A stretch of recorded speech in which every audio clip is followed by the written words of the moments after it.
All right, it looks like it's the top of the hour, so we can go ahead and get started. Welcome everyone to the 9th webinar from the NCRA Zero Waste Schools Committee. Today we're going to be talking about food share and food donation, as well as the latest in state and federal regulations on that. So thanks for being here. We can go to the next slide. These are the members of our committee. I'm Mallory with the Go Green Initiative. And this is an open committee, so if you have interest in joining us, please let us know. Next slide. And just a few housekeeping things before we pass it over to some of our great speakers that we have today.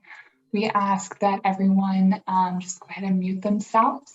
We are recording this webinar, so if you don't want to appear in the recording, you're welcome to stop your video, and this will be available on our website, and that will be available for you to access later on.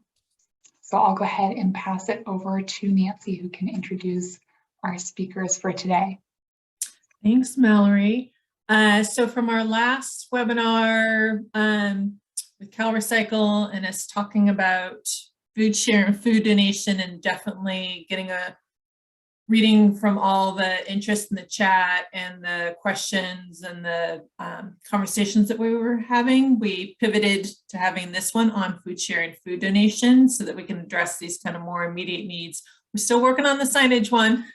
That'll be coming up next, but we definitely want to share out on details on food share. So we're feeling very fortunate and blessed to have Mia here from California Department of Education, Nutrition Services, so that she can share out on kind of the state level perspective for the requirements. And then we'll go next to Annalisa so that we have a county waste authority perspective.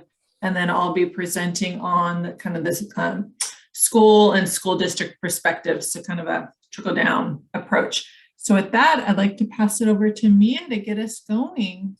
And we'll do a few questions and answers after each of us present. And then at the end, we'll have more time for discussion. So Mia, can pass in the torch to you? Thank you, Nancy. Appreciate the introduction. Morning, everybody. My name is Mia Bertacchi. I'm a child nutrition assistant in the California Department of Education's Nutrition Services Division, the School Nutrition Programs Unit. I'm here today to provide you with some helpful guidance and resources related to school food waste recovery and field any questions you may have. I'll be focusing specifically on share tables and leftover food donation in the child nutrition programs. So let's get started by discussing some background and policy. Next slide. So schools can play a big part in keeping food away from the landfill and getting it to those who need it most by setting up share tables and/or food donation programs. Share tables and donation of leftover food are allowable practices per the U.S. Department of Agriculture policy, as well as the California Health and Safety Code. Per section 114079 of the California Health and Safety Code, a local educational agency may do both of the following to minimize waste and to reduce food insecurity. They may provide sharing tables where food service staff, pupils, and faculty may return appropriate food items and make those food items available to pupils during the course of a regular school mealtime. They may also allow the food placed on sharing tables that is not taken by a pupil during the course of the regular school mealtime to be donated to a food bank or any other nonprofit charitable organization. Next slide. So continuing on with section 114079 of the California Health and Safety Code, regarding the types of food and beverages that may be donated or returned to share tables, donations of food or food made available through share tables may consist of prepackaged, non-potentially hazardous food with the packaging still intact and in good condition, whole uncut produce that complies with section 113992 before donation, unopened bags of sliced fruit, unopened containers of milk that are immediately stored in a cooling bin maintained at 41 degrees Fahrenheit or below, and perishable packaged food if placed in a proper temperature controlled environment. So now we'll discuss share tables and go over some best practices. All right, so share tables. Share tables are a great way to reduce food waste while feeding hungry kids. What are share tables? Share tables are carts or tables where children can place unconsumed food and beverage items that they choose not to eat or drink. These tables provide an opportunity for other children to take additional helpings of food or beverages at no cost. So what do you do with the items remaining on share tables at the end of meal service? If in compliance with applicable state and local health and safety codes, food or beverage items left on the share table may be served and claimed for reimbursement during another meal service. Another option is to donate the leftover share table food to an eligible organization with a 501c3 tax-exempt status. So now we'll go over some best practices. Next slide, please. All right, so best practices. Ensure there's clear signage. Clear signage at a share table station encourages the student to return allowable items to the correct container. Assign a share table monitor or place the share table near the end of the service line. Share table monitors can provide oversight to encourage food safe practices, monitor holding temperatures, and assist students with returning allowable items. Similarly, placing share tables at the end of a service line rather than in cafeteria allows for better supervision of the share table by food service staff if assigning a dedicated monitor is not feasible. Separate foods and beverages by holding temperature. So consider setting up separate areas for cold items, hot items, and items that do not need temperature control. Organizing foods this way will control temperatures, help students return and select food, and make cleanup and handling of surplus foods easier. Update your standard operating procedures and hazard analysis critical control points plan. The CBE Nutrition Services Division strongly recommends that school districts include the guidelines for share tables in their food service operations HACCP plan and provide proper food safety and food handling training to employees.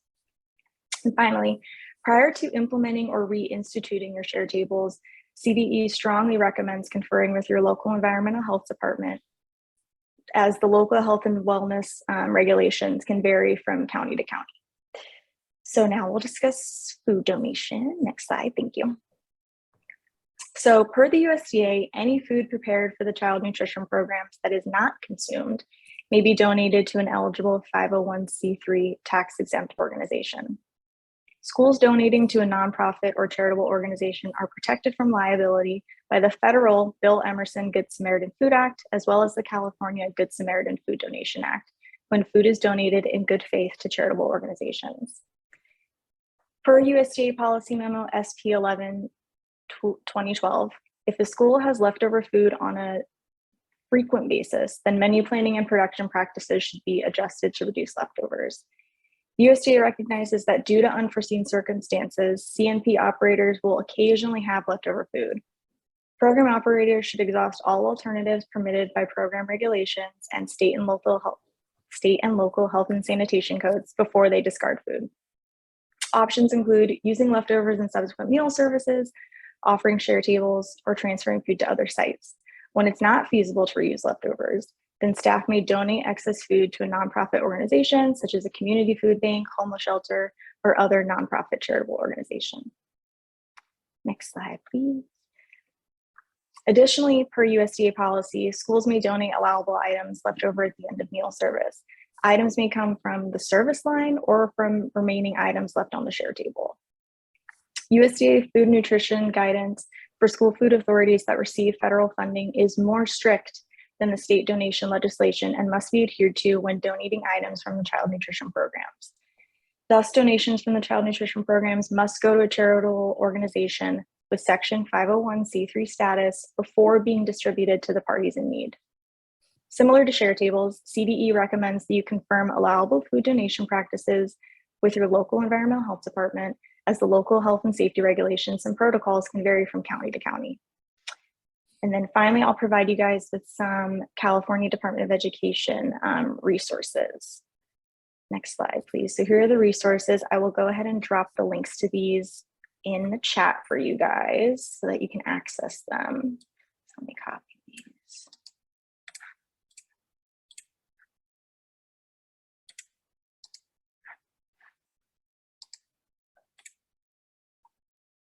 Okay. So those should all be available for your, there you go, for you guys to see. They're in the chat right now. And then next slide, please. So here's my contact information. If you guys have any other questions, feel free to shoot me an email or give me a call. Next slide. That should be the end of it. Yeah. So thank you guys for allowing me to present today. And like Nancy said, we'll take some questions if we have any, and then we'll move on to Annalisa. We forgot to prompt folks to put questions in the chat. If anybody has like a burning question, you know, if you want to drop it in the chat real quick or go off mute.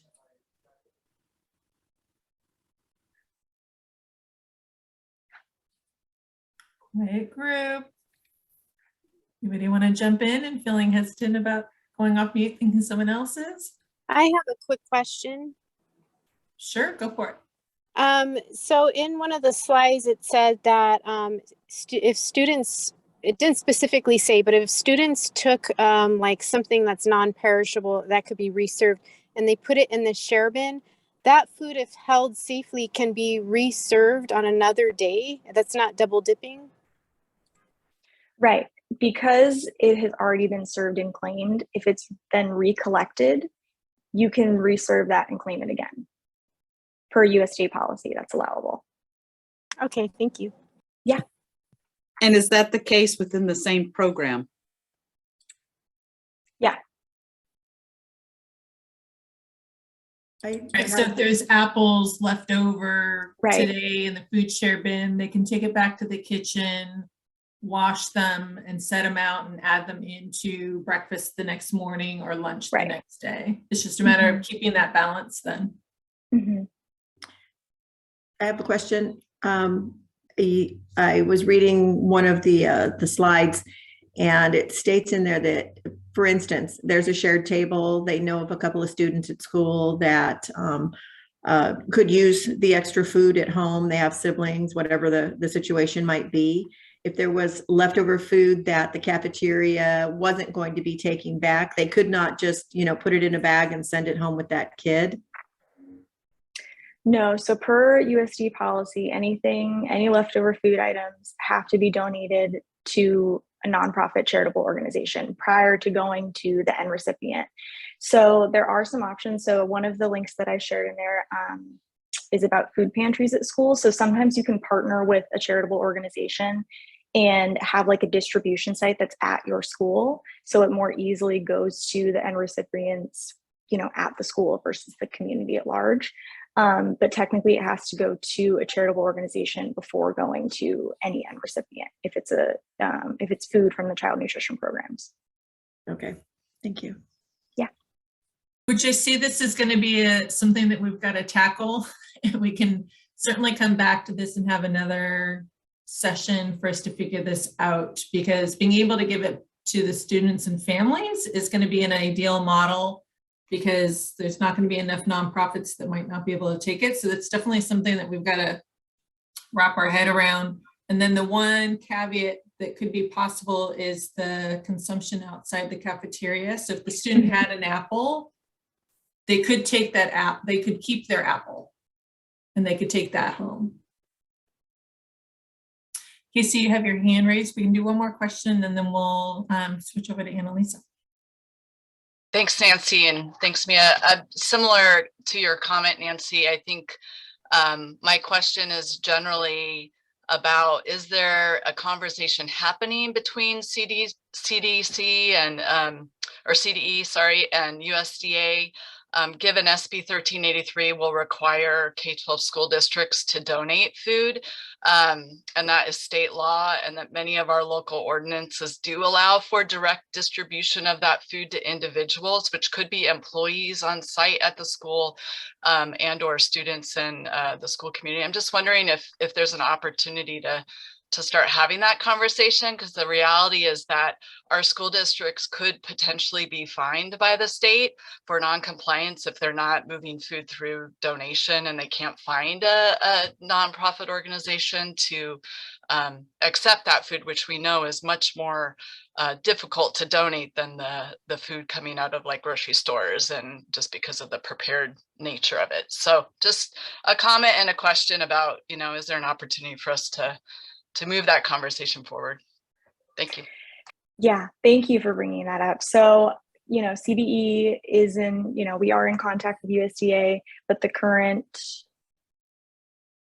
what we've been told is that the the policy that's in place is still standing. So it still just has to go through the charitable organization prior to the end recipients. So, you know, more to come. There's always further discussions to be had, but that is the current guidance as it stands. Thank you though for bringing that up. So if any other questions come up, if folks can put them in the chat box, and then we can kind of field them and respond to them as they come up in the chat box. And then we should also have time at the end. So thank you so much, Mia. It's really helpful having that state perspective. So want to welcome on Annalisa from StopWaste. I'm going to pass it over to you, Annalisa. Great. Thank you, Nancy. All right. Hi, everyone. My name is Annalisa, and I'm representing StopWaste, a government agency for Alameda County. We've been implementing food share tables in our county for several years, and we received a grant from CalRecycle actually in 2017 to pilot food donation programs in Livermore and Oakland school districts as well. Next slide, please. And just a really quick overview of who StopWaste is, in case you're unfamiliar. We're a countywide public agency with 17 member agencies representing our cities, sanitary districts, and unincorporated areas. Our mission is simply to reduce waste in Alameda County's homes, schools, and businesses, and use our resources more efficiently. And we also help our member agencies implement state laws such as the mentioned SB 1383, which is being implemented locally in Alameda County as our Organics Reduction and Recycling Ordinance. Next slide, please. So more about this SB 1383. It's a California state law that will affect schools starting in on January 1st, 2024. I just want to take a pause here to have us all consider that next school year is the 2022-23 school year. So this law will take place the following school year in the middle of the school year. So we only technically have one school year to get set up and, you know, have these things running smoothly if you wanted to be ready to go on January 1st, 2024. So definitely keep that in mind. And as part of this law, it does require school districts and school sites to donate the maximum amount of surplus food that is still fit for human consumption. And there are some other requirements as part of the law that have to do with bin labeling requirements. But as far as the food donation requirements, that's what we're focusing on today. And also required is that schools must hold a contract or written agreement with one or more food recovery organizations who will be the recipient of the food. And as Mia mentioned, at this time, it is required for those organizations to be a 501c3 nonprofit organization.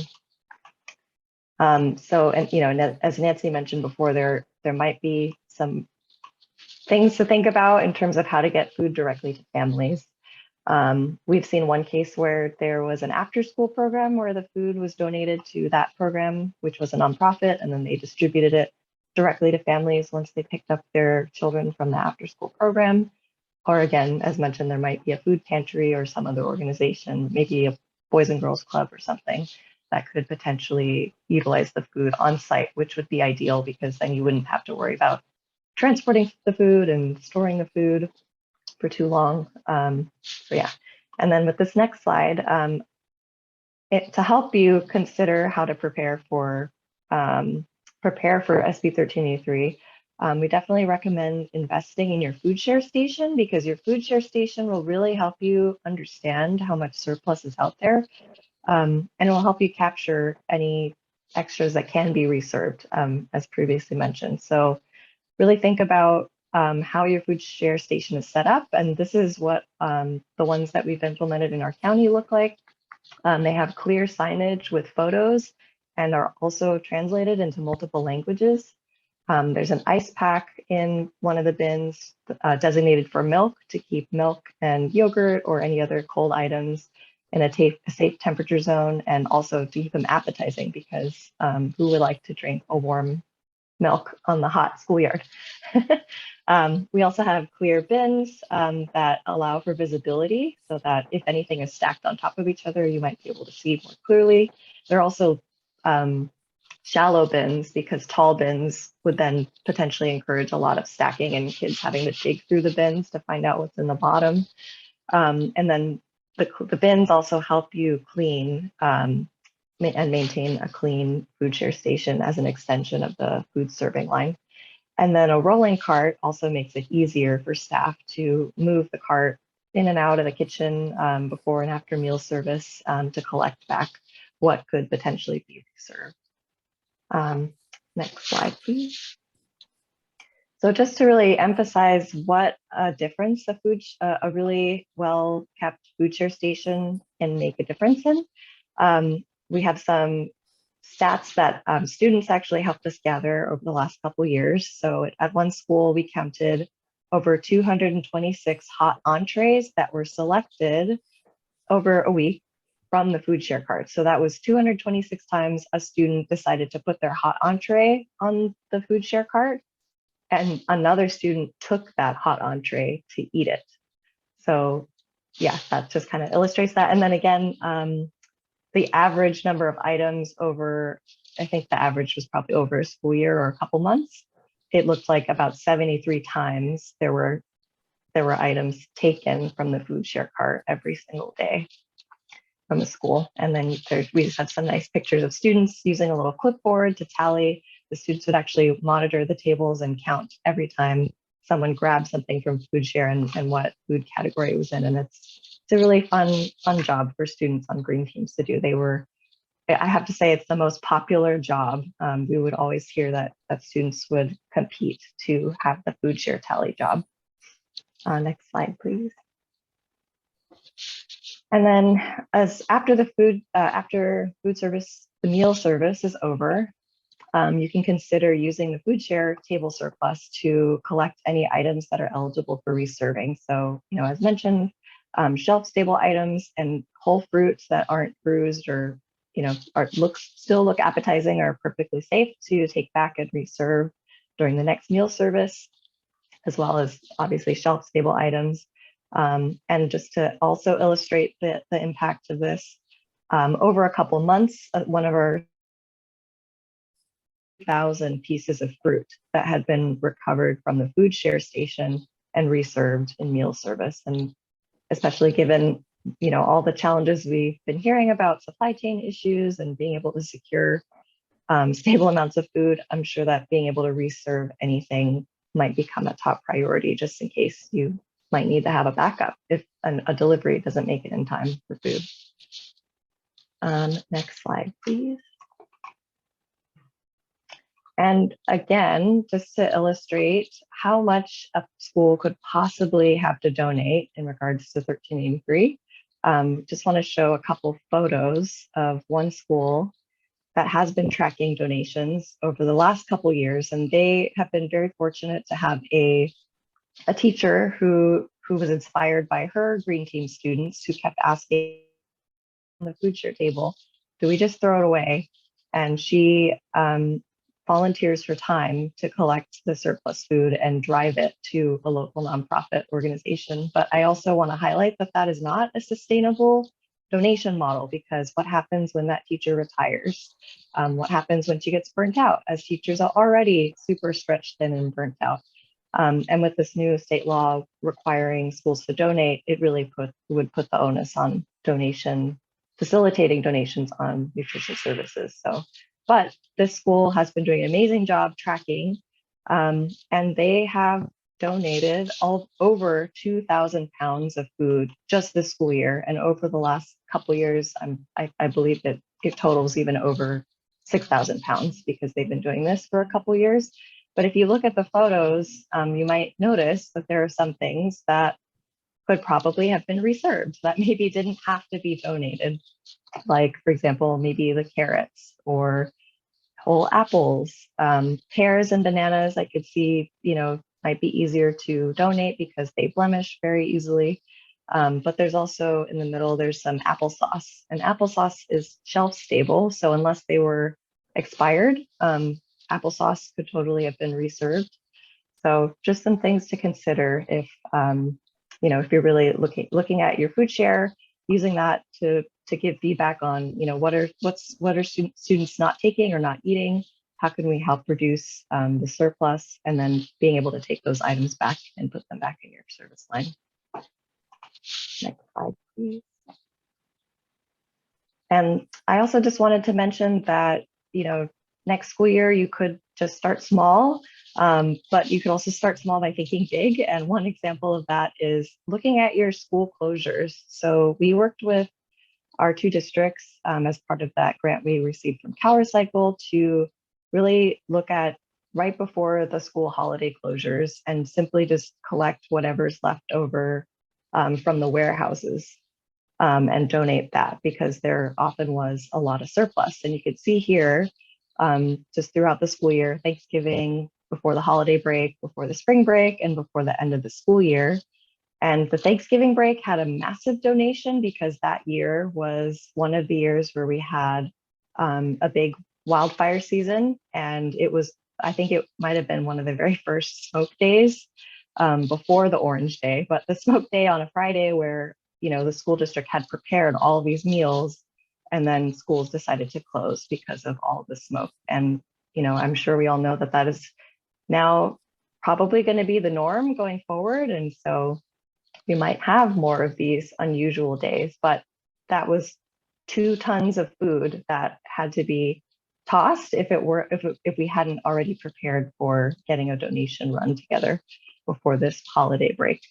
And by the end of the year, it was almost 6,000 pounds, which is the same weight of a rhinoceros. And on the photo on the right, you could see a picture in the refrigerator of one of the donation partners who was happy to take the single servings of milk and other items in their refrigeration to pass out to their clients during the holidays. But yeah, so think about starting with your holiday closures. That might be something to look at for next year. Next slide, please. And just to wrap this up a bit, to think about how you could get started with preparing for SB 1383 and looking at food share and donation. Definitely, if you're not in nutrition services and you're a teacher or you're a parent or you're a support staff, definitely involve nutrition services, because this is definitely their area. And the food share station should be maintained by them. And as we've seen with being able to reserve food, it's integral that they're involved and that they own the program. Also, as Mia mentioned, definitely connect with your local health department because they might have different recommendations and the rules vary depending on each county health department. Keep your custodial services in the loop, and they can also be really excellent allies once they realize the benefit of the food share program. And the pictures on the right are of Tanya at one of the schools in Oakland. And remember that, sometimes custodians still have to pick up those bags. So if you're able to lighten those bags of compost with, 50 pounds of food if that's no longer going to trash or compost, then that's 50 pounds less that they have to lift and put in the trash can and hurt their back. So oftentimes when we work with schools, we find that custodians are super happy about these programs because they don't like seeing waste either. And, it really helps make their job easier as well. So they can be great allies. Next, as we mentioned before, maybe start by identifying if your schools have any nonprofits that already operate on site, and start thinking about and ask them if they would be interested in receiving any surplus food donations. And if they were to receive them, do they have the proper storage? Like if you were to donate a crate of milk, where would they be able to store it? Do they need a refrigerator or a cooler or something to keep those items cold? And then don't forget that you could have support of students through green teams, and of course champion teachers and principals as well for that education piece, because it's super important that students know what the food shares tables are for. And once they do, they're very supportive and they all want to help. And the last point is, in order to reduce the amount of surplus that you have available, and maybe even reduce the headache of trying to figure out what to do with donations, try to think about other strategies to increase food consumption. And one that is pretty proven is having recess before lunch. And I know that can be logistical struggle sometimes, as it might require coordination with principals and figuring out the bell schedules, but it could yield some really great results in being able to get students to eat more of their food and waste less of it as well. Next slide. Oh, and then last slide is we prepared some resources to help you get started.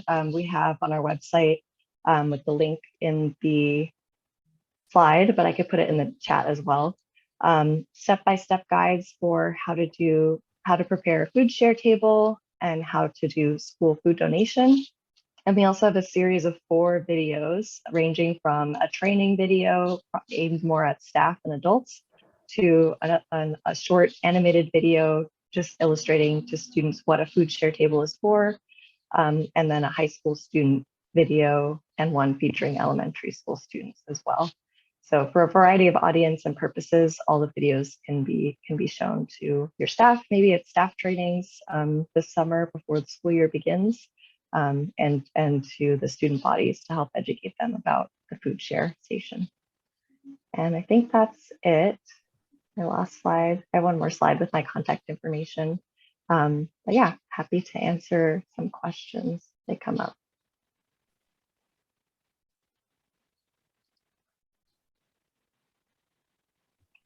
Oh, thanks, Hugo. He put the link in the chat. Amanda or Jill, do we have any top questions for Annalisa? We just want to be sensitive on the time. I think one burning question is confusion on if you're able to reuse food, you don't have anything to donate. There's no consequence there. Is that correct? Yeah, so theoretically, if you were able to reserve every surplus that you had and you didn't have any hot entrees left over, then you wouldn't have anything to donate. And that's ideal. So that's why we really encourage looking at these ways that you could potentially prevent waste in the first place. And a food share is really a great place to start with that, because you could really see what's not being eaten, what are you making too much of.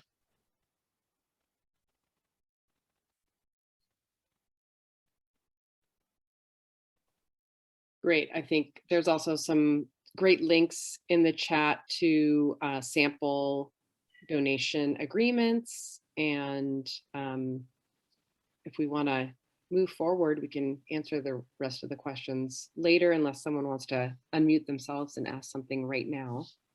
I see one question about a school district arranging a contract to comply with SB 1383 on behalf of their school sites. I think that would be acceptable, but again, I think that's a question for CalRecycle to answer. And we were hoping that CalRecycle would answer that question in the last webinar, and I don't think it got brought up. So we can try to follow up on that.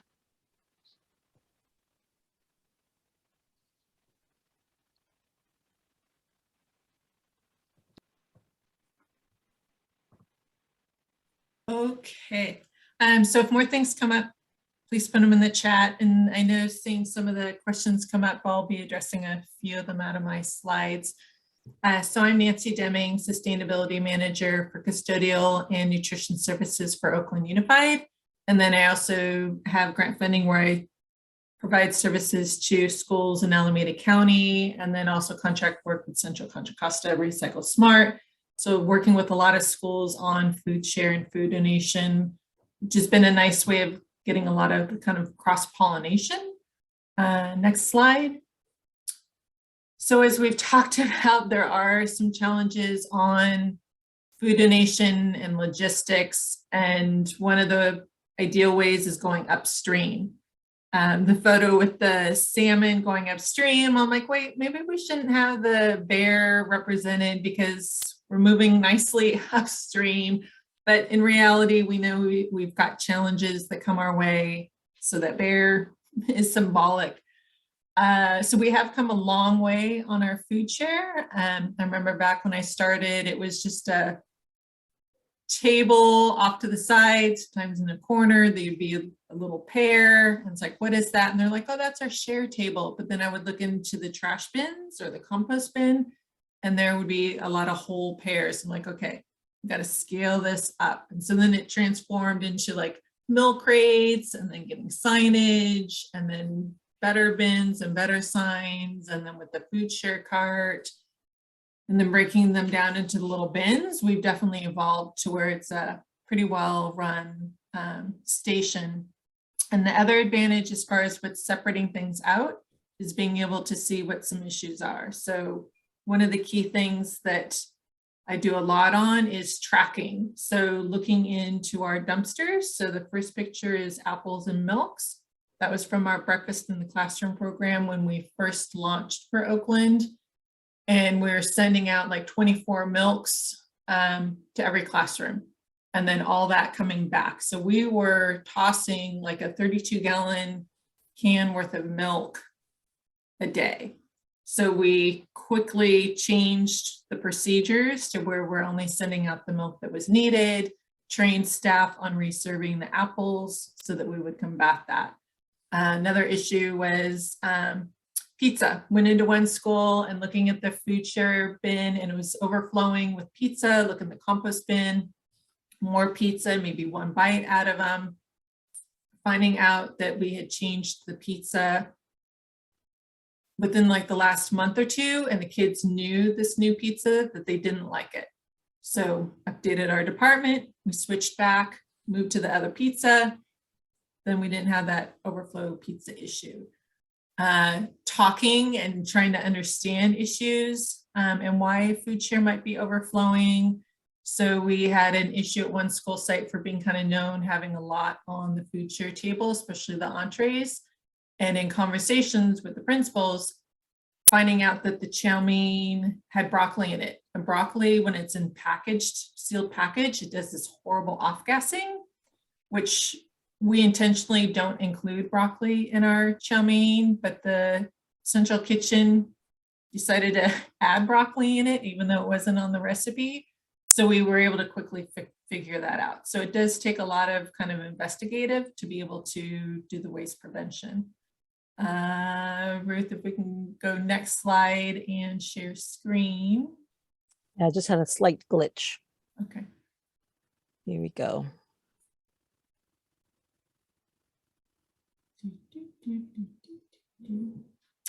So we've seen this one. So this is the ideal station where it is the food share is the first stop. And then taking that station through partnership with StopWaste, we've created, if you want to go to the next slide, our meal sorting station guide. And this gives the best practices for each station and why it's set up this way. And of course, food share being there at the first. Next slide, please. So educating our students about the sorting table, the share bin, and the take it to go, where they can keep their apple, their piece of fruit, the importance on that. That's worked into our training that we do with our students. Next slide. So as it's been mentioned already, from the food service department, for food share and food donation to happen, it definitely has to be reviewed by the food service department. There's a lot of kind of customizing, figuring out the approach and the steps involved, figuring out the procedures and what kind of materials might be needed, and then informing and training the food service staff. A lot of times this does mean involving the union, so that it's not seeming, especially if it's new work, then that's got to be kind of vetted and worked through. And then involving and informing and providing updates to the school site team, and especially with the custodians. So at some schools, sometimes the custodian is overseeing that station. So for like Oakland, when we really switched strongly to reserving a lot of our, like the fruits and vegetables, and we were having our staff counting what was left at the food share after the school meal, so we knew what students weren't choosing to eat. Custodians were so used to kind of tossing it and breaking it apart But we're like, what? Slow down, wait. We got to get those counted. We gotta bring them back to the kitchen. So it is good to let the custodians know and the school site admin. Next slide.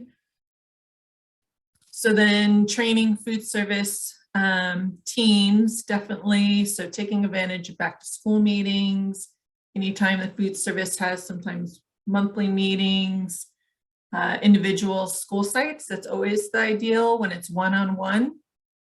And then the topics overall, important to have, but including the food share and the waste sorting best practices. And a lot of times in the training, if enough time allows, I'll take it to another level so that the staff are kind of understanding a larger picture. So like in the past, we've shown excerpts out of Just Eat It, just so that they kind of understand what some of the bigger issues are. And then we're building in SB 1383 details in all our training as well, so that they know that we're under a compliance piece as well. And then I'm including a snapshot of like one of our menu requirements on serving, because sometimes staff, it gets a little tricky on what's supposed to be on the student's plate, depending upon the age group and depending upon the meal and the items. And so sometimes we see folks kind of pre-plating things when it shouldn't be pre-plated. And then how it's pitched. So there shouldn't automatically be a milk on the tray. Students should be selecting the milk if they want it. So the menu, the meal requirement is always good to remind staff and kind of watching over for how it's being presented to the students is a big waste prevention piece. Next slide, please. So we have developed different staff procedures and posters so that way they have reference point to go through with their school site team in the kitchen to know what the details are. When we first launched the Take It to Go, the Walking Apple, we provided specific training when we're launching this to get the team well-versed in this new process. And especially with the Walking Apple, Take It to Go, it is important to let work out the detail with the custodial staff and the principal, because a lot of times, especially this is mainly for elementary schools, where the custodian's kind of watching at the door, not letting food going out, but it's having that conversation with them, explaining that it makes a difference if the student has time with their orange or with their apple to be able to go out into the schoolyard so that they're having this nutritious meal. And once they kind of understand the details behind it, then a lot of times they get very engaged and they figure out a plan to have a couple waste bins, stations set up so the students can sort once they go out onto the schoolyard. Next slide. So for ordering, we have devised a ordering form. So then we show our staff what is possible for the cart and then the tubs we use. And then going into next school year, we're going to be starting to provide this mini kind of cart so that it's for a cafeteria with kind of a smaller setting or an additional station, because with schools eating in multiple spots sometimes now, we're needing additional food share stations, and the full cart might be a little bit too much to manage and larger than we need. So we're doing this little mini. And then we do have all the signage, and we can provide the link to the signs that can be used as the templates for the bins. Next slide. Pre-COVID, thanks to the CalRecycle grant that we had with StopWaste in Livermore, and I'm seeing Hugo on the line. Thank you, Hugo, working out the food donation procedures. So they were done up as a slide deck to go through. And then the next step that we figured we would do would be involving our environmental health team, to where we would videotape one of their leads, talking through the details on the procedures for food donation. Because with the partnership that we've had with the environmental health department team, it is a customized procedure because of how school meals are done, with how small entrees and the temperature and the timing. So we figured if we videotape them, then that way we would have a go-to resource for training. And especially if it's going to be any like additional volunteers that are going to be assisting the program, then it's important for them to know what the safety procedures are to follow. And then we also have a detailed out log that the food service staff are to fill out to log all the items so that we're tracking what we're donating. And then next slide. So I won't read these all out, but when I started this, I thought food donation, that just seems, you know, no brainer. It's so easy, right? Just donate the food. It's a web. It's a lot of logistics. It's a lot of details. It's not as easy. There's always challenges that come up. If it's not one thing, it's something else that comes up. When we had this grant, boy, Hugo, I'm thinking back to all the like just securing refrigerators that we're going to work out and vendors changing. So I highly recommend going upstream, reducing on what needs to be donating, really pitching the food share cart and the reserving so that we have less on the food donation, and then figuring out how we can simplify donation as best as possible to have it move smoothly. Next slide. And then as mentioned, that custodial partnership and teamwork. Definitely, you know, they're out there in the cafeteria working with the students, so it's important to involve them. And a lot of times they're assisting with the student green team. And a lot of times there, as Annalisa is showing, you know, where the students are telling and making counts. And it's definitely a really nice way to form stronger relationships between nutrition services staff as well. Next slide.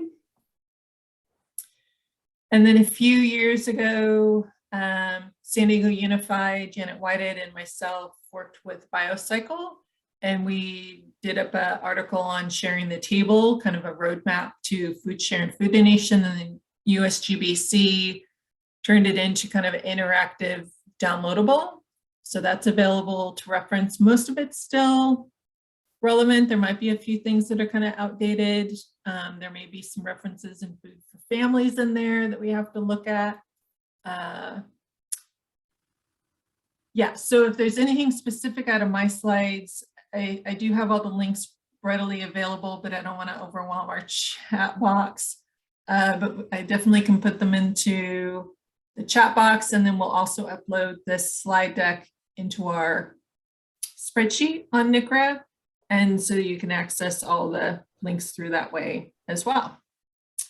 And we can I turn it back over to you, Mallory, to do the announcements, and then we can switch over to questions and answers? Everything, yeah.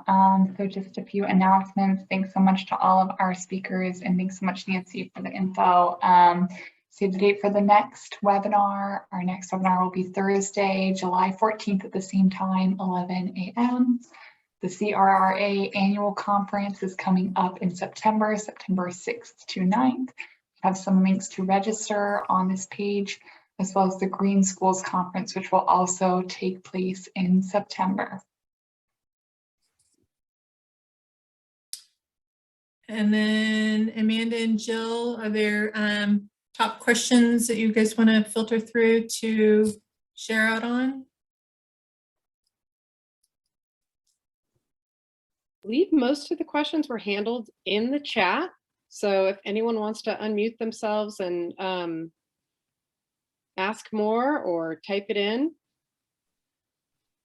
I have a question that might be an example of, you know, this issue around the donation to a nonprofit. So does the nonprofit, if it was, for example, a PTA and it was, you know, registered as a 501c3 TPTA or however they're registered, if they were the designated recipients of the food, do they actually have to take possession of it, or could it go on to a front table at the school and there's the PTA leftovers that can get distributed to food for families? Does that seem legit, not legit? Ruth, this is Jill. I've got a thought on that just as a former PTA president. There would need to be some liability insurance involved in that. And if the parent group is not affiliated with California State PTA, then they would need to make sure that, you know, if they're an independent organization, that they have the liability insurance to cover that. And any PTA that is affiliated with California State PTA would have to ensure that they let California State PTA know that they need that coverage. So that's good best practice for the PTA, or if it was another nonprofit, you know, that was, you know, say just volunteering to be the designated recipient. But I guess the question is does it seem legit to say, you know, do I actually have to physically accept it? Or can it be, you know, kind of designated area for PTA donations and everybody knows that's where we get our leftovers? I don't know. So that's food for thought. And then a similar item, want to know if this sounds like a stretch to you. So I've been to schools where a leftover fruit from the share table is just moved to the nurse's office or to the front of the school, the front desk. And as kids are leaving for school, they grab the apple, they grab the banana, and it's just kind of a continuation of the same share table. So it's not, you know, it's just continuing to be shared to the same students who would otherwise have received it at lunch. It's just that instead of in the schoolroom, it's either nurse's office or it's out on the front table. Does that seem like a legit way of distributing surplus food? So anyway. Yeah, so in that instance, so typically the way I think of share tables is that it's within that meal period that the share table is kind of active for the pupils. So then once it's kind of the meal period is over, that those items are then collected by the food service and they kind of essentially become leftovers. In which case then those leftovers would need to go to a nonprofit. So, and then, you know, if it goes to the nurse's office, there's the possibility that a non-pupil may take those items and they're supposed to be intended for the students only. So it just gets a little bit of a gray area with that. Can be a little bit of a slippery slope in terms of the intended target for the food recovery. Right. I'm just thinking if it was always designated for students, you know, the question is, you know, can the share table be extended through later in the day? But it sounds like that'd be a little bit of a problem. Yeah, the way that Cal Code is written, it does say, you know, make available the items on the share table available to the students during the meal service period. So it's kind of encapsulated in that specific meal service. Sounds good. And Mia, along those lines, do you have recommendations of how we can like come together and troubleshoot some of these issues to then consider potentially changes in Cal Code or USDA details? Like, do you have recommendations of how we can address some of these challenges? Yeah, I mean, you can always reach out to me or someone in CDE with, you know, concerns, and we can always run those up the flagpole to USDA. Cal Code is technically overseen by the Department of Public Health, so it's under their purview. So it's a little bit of a different state agency, but kind of same thing. Whatever is enacted into law, they then put into the health and safety code. So there could be some back and forth in terms of conversations of possible changes to that. But it would usually take a change in law, essentially, because it's state code. Okay, because there's a lot of folks that operate right off the grid. I mean, I had a preschool reach out to me this morning saying, hey, I want a food share cart because I want to collect that surplus. So then in the afternoon, when I have a child that's crashing and they need some food, I've got that as a go-to. Well, then if I'm going to say, well, I'm sorry, no, we have to throw that food into the compost bin, we can't provide it to you, or we have to jump through all these other hoops for then you to provide it to the student. There's just so many challenges, or we're going to have people that it just makes it a complicated situation for our role.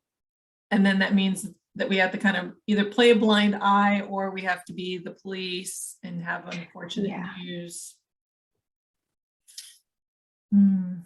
Yeah, hopefully, like you said, now that these laws are going into effect in 2024, I'm hopeful that there will be further conversations with USDA, because this is a kind of special case almost with California. So hopefully there's more conversations to be had. But as it stands now, it's still kind of strict in terms of what's allowable and what's not, per USDA policy at least. So then if we decided that we want to kind of form a larger committee to tackle some of these things, then we could,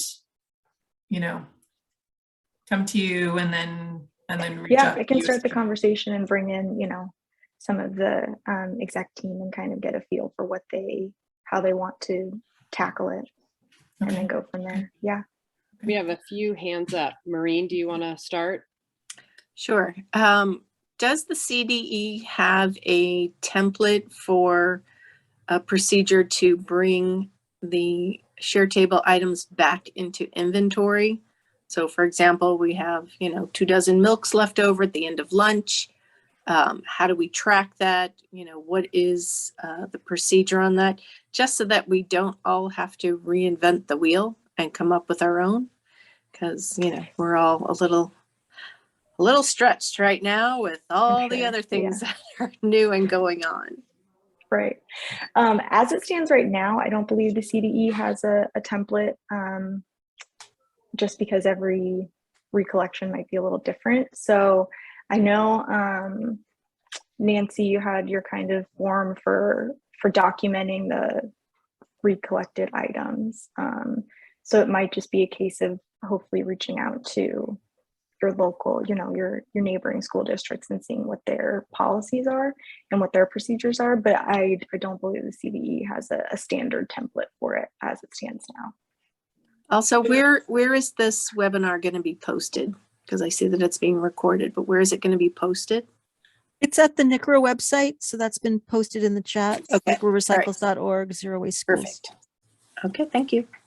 And then on the reserving, so for Oakland, when we had paper versions, we added a new column on our menu production worksheet. So then we're including items brought back from the food share to the kitchen. And then so then they were telling what was coming back. And then they had to add those items. So if there's 50 apples, then they had to add 50 apples to that next lunchtime, so that we're staying in compliance with what was being set out. So we just had to kind of work in extra lines in our menu production worksheets. And then we did the same thing now that we're on Titan.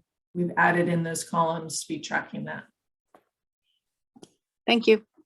We have Karen has her hand up. Just a quick question. As a nonprofit, as a non-charitable organization that sponsors the CACFP and SFSP, is it politically correct for me to reach out to my school districts and offer us to be a receiving end of this SB 1383? I don't see why not. I don't see why not. Okay. Yay. Thank you. This is good for me. I like it. This is good for me. Yeah. Okay. We have maybe where time you at, for one more question. Nancy has her hand up. Hi, I just was wondering, are others bringing in the share table between each meal service, or are you leaving it out for the duration of, like I have sites that have 4 to 6 meal services. So we'll check temperatures, it's, held cold, and we'll check those temperatures, but we leave the product out. So it goes from meal service to meal service. So technically we have a share table available through all of the meal service, which may be, 10:30 to 12:30. And any child in the school can come in and get additional product if they're still hungry. And they can always take the fruit, veg with them. So they have that snack later. So if they have a recess and they come back later, the share table's still there. It may be the 5th grader's lunch period, but a 3rd grader can come in and grab a snack. Is that not okay, or is that process okay? So that's where you'd want to double check with your environmental health department, just in case if they have any specifics. But yeah, as you mentioned, just on that time temperature piece, just making sure that you're not past time, but if it's less than 4 hours, you should be okay. Just purchase. And there is an advantage to that because, like, let's say if it's hot dog and pizza and you run out of pizza and pizza goes into the shared table Something and it's like still this. sitting there, then the student can choose from that item. So there's an advantage, right? That if it stays, and I think the only thing would be that staff come out to pull if there's any time where it's kind of overflowing in case if that happens, just to monitor it for that. Right. We don't hold hot items on a shared table just because of the food safety concerns. We'll serve those as leftovers, and then we'll back off on production if we're overproducing, and we batch cook, so we have less of that. So I don't offer hot items on a shared table because of food safety concerns. There's no way to really hold it hot. Right, right. What district do you work with? Lodi in Central Valley, Lodi. California. Okay, cool, great. Thanks for joining the call. Wow, we're at 12 o'clock already. Any burning last questions? There's one in the chat regarding just kind of organizing, ordering when you're reserving foods. And so perhaps there's a way to share what you figured out, Nancy, and anyone else on keeping track of those ordering. That is where food donation does come in handy sometimes, because the fruit can stockpile in the kitchen because of what comes back from the food share. So the kitchen manager does need to be kind of savvy about what their balance is. And sometimes it doesn't work to reserve the item because you want to stay on course with your menu. And so the apples aren't showing up every day for the week. So it's trying to find that balance. So reserving, yes, but then there are the times of donation when the counts start to get too high. And tracking overall to figure out to adjust. So then if you're seeing issues with like the carrot packets all coming back, okay, maybe trying the carrot packs that have the seasoning to kind of mix it up so that it's just not repeating constantly. Did you want to do this wrap up side, Nancy or Mallory? Go for it, Mallory. Sure, yeah. So just our final steps. You can always check out our spreadsheet for a bunch of the resources that we've talked about today. That's with this link here, and I think it's been shared in the chat a few times. And you are welcome to share resources with us that we can add to our website as well. And you are welcome to join the committee. So if you're interested, please let us know and keep in touch. Our email is here on the slide, nicraschools@gmail.com. All right, that's all. Thanks so much for being here today, everyone. And let us know if you have anything to add or would like to join the committee. And have a good one.